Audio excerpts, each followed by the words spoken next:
Good afternoon, everybody. Mark here, doing a review today of a Magden Brittleden build, a beautiful little support class that the Wardens can provide in trial groups. Provides immense debuffs for the boss and can shockingly produce a decent amount of damage as well. I am on the PTS today as my Brittleden on PC does not own caltrops. Low is me. So let's dive into it and see this double frost build. So, front bar we have the Master's Ice Staff charged with frost damage. Pretty standard for a Brittleden. Perfected is nice if you have it for the added weapon and spell damage, but otherwise isn't necessarily needed. It will cause you some damage loss, but hey, it's not going to be that bad. Back bar, you want that Perfected Ice Staff. The Maelstrom's Ice Staff, again, Perfected is nice, not needed. Infused with weapon damage, pretty standard here. Monster set, you're going to be running Zons for parsing. Both pieces light, both divine, both max magicka in content. You can run something called a Nanotac. It's a Imperial City monster set, great for providing major brittle, since this build is primarily giving you a minor brittle. I love it to death. I run it on tanks too, something to consider. But for parsing, we're going to use Zons. And our only 5-piece buff set is going to be Reliquins, all divines, all max magicka, and going to be on the majority of our body pieces here. Again, Perfected is nice if you have it, but not needed. And here we have the rest of the Reliquins, all divines, all magicka. Necklace, we're going to be running the Urmage's Amulet, Bloodthirsty with that spell power enchantment on there. Lovely for that minor force and increased damage to monsters. Again, for the multi-effect enchantment, I do recommend the spell power, the spell damage enchant compared to the weapon damage. They're not really any different, but honestly, you're going to want this magicka recovery. You fly through magicka on this build, so you really want it. And of course, the remaining 2 rings are going to be Alkosh here, both Bloodthirsty, both with that spell damage increase. Honestly, any of these 2 pieces to provide that extra crit chance. It doesn't have to be Alkosh, it could be Order's Wrath, it could be, what's another one? I just had it. Anyway, as long as you have the extra crit chance here, the set doesn't matter. But Bloodthirsty and spell damage. All attributes into magicka, of course. I am on a Dark Elf, so this is going to be the considered, quote, meta build in terms of race. I'm using the Ghastly Eyeball. You absolutely need the max magicka, and I think you need the max recovery for magicka. If you can make it work with max magicka food, hey, go you, but I cannot. And the Mundus, which I have to activate, shockingly, is going to be the Thief. Skills: Subterranean Assault, excellent burst damage. I do know most of y'all that the frost damage does do more damage over time and in parses. However, you cannot afford it magicka wise, so you need to run the poison more for this. Cutting Dive, excellent dot. Also sets folks off balance if you're far away enough. Winter's Revenge, excellent dot. Frost Reach, your quote spammable and your skill that's going to proc that Master's Staff. Barb Trap, excellent dot. We don't really need it for the minor force, but it's still one heck of a dot. And our ultimate on both bars is going to be the Guardian, the Wild Guardian, for that bleed damage. Excellent. Make sure to proc this under 25% and you're golden as well. Back bar, Fletcher Infection, the magicka morph, implies minor vulnerability. Great debuff, great damage. Blockade of Frost, make sure you are using Blockade of Frost, not Unstable Wall. The math has been done both morphs do the same amount of damage as a dot, but since blockade lasts longer, you can actually do more damage by using other things, like especially your spammable. Over time, it's not a lot of damage increase, but it's about anywhere between, I'd say, 2 to 5k.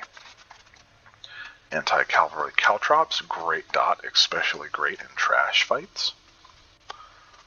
Arctic Blast, great area effect dot damage here. Great for trash. You can hit easy trash numbers here, 60, 70k. I was in a trial last night and I hit like 120 between this unstable wall and subterranean assault. Unbelievable damage in trash. And Elemental Susceptibility, Major Breach, and we want this for the burning, chilled, and concussion status effects, primarily the chilled effect. Champion points. Blue tree is really all that we care about. We're running Exploiter, Master at Arms, Deadly Aim, and Wrathful Strikes. And the red tree, the only one we really care about is Rejuvenation for those extra recoveries. Like I said, this is PTS, so I don't have anything else slotted at the moment. And for our food, potions, we're going to swap back and forth between the Spellcaster and the Warrior Elixir, aka Weapon Power and Spell Power, depending on what is needed. I find that sometimes I need a little bit of both.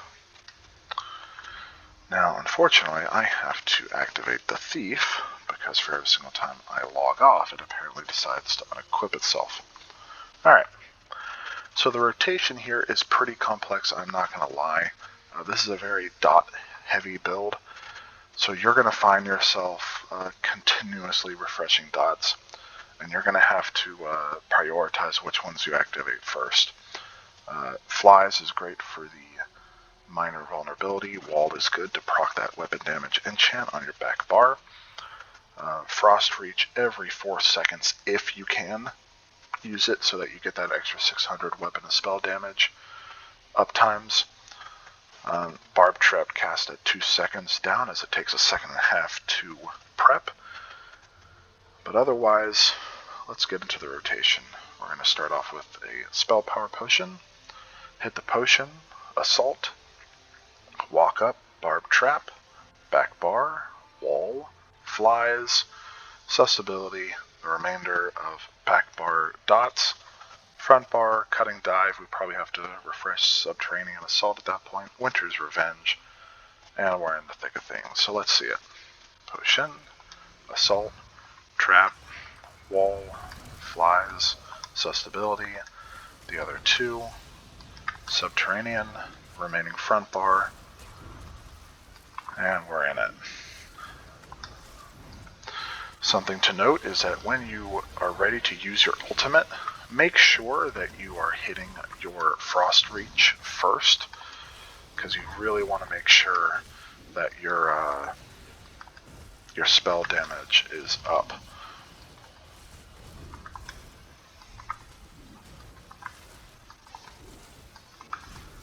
So as you can see, a lot of dots are going out pretty consistently.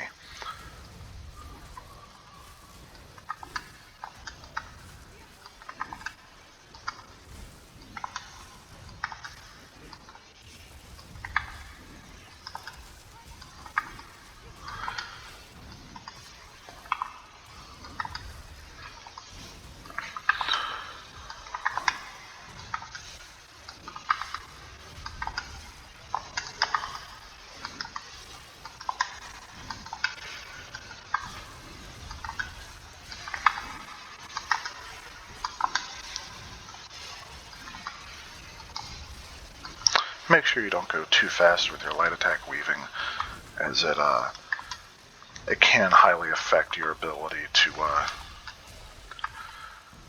keep your overall weaving consistent.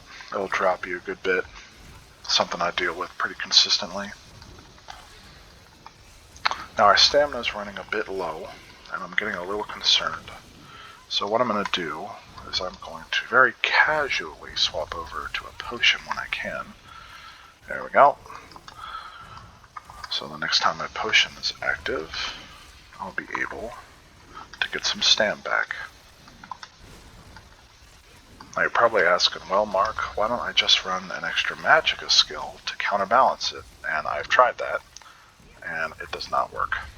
Not one bit. It might seem like a good idea, but your magic goes from almost being at full all the time to being completely empty, especially if you swap the subterranean morph. Now we're under 25%, so we're really going to make sure we're using our ultimate.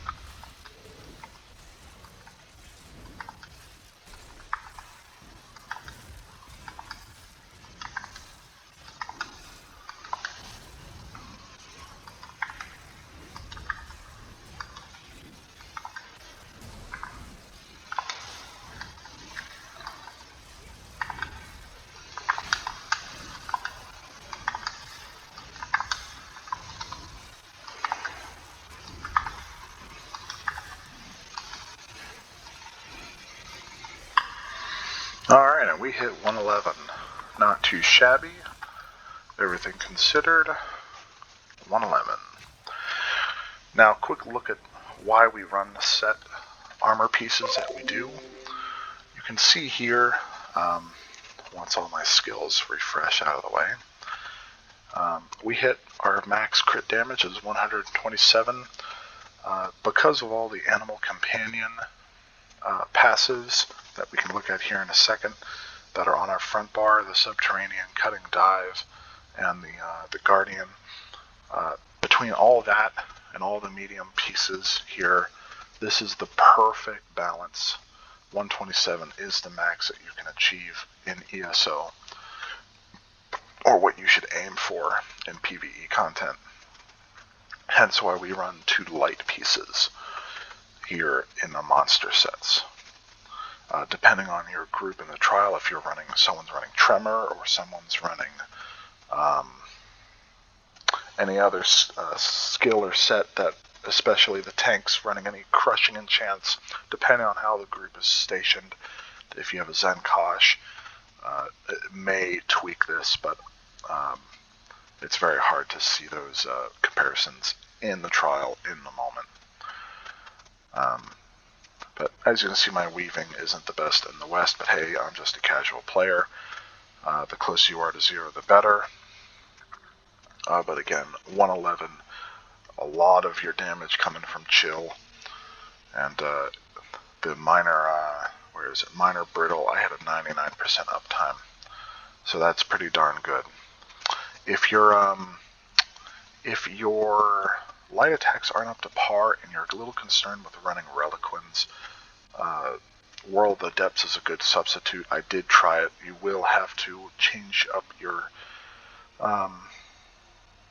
armor weights for your monster set to kind of balance it. You probably have to run at least 2 mediums, maybe instead of Alkosh, or maybe if you even run Alkosh, you run some body pieces in there.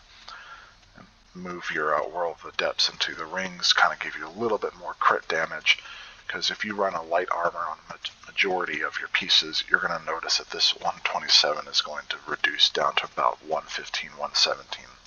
And that's what I found when I tested Whorl of the Depths earlier today.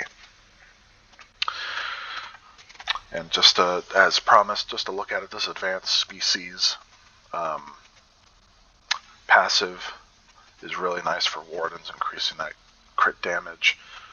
You'll notice if you were to swap Fletcher Flies here on the back bar and maybe put it up here instead of Winter's Revenge and kind of swap the two, you would actually notice that your crit damage is probably going to be around 131, because look, it's a 4% increase per ability. 4% plus that is 131, and you are over crit damage. There's no reason to do that. It's wasted space. Just like you don't run Fighting Finesse or Backstabber in the CP, because you don't need it. All right, folks. Well, that's it. Thanks for watching, and let me know if you have any other builds you want seen.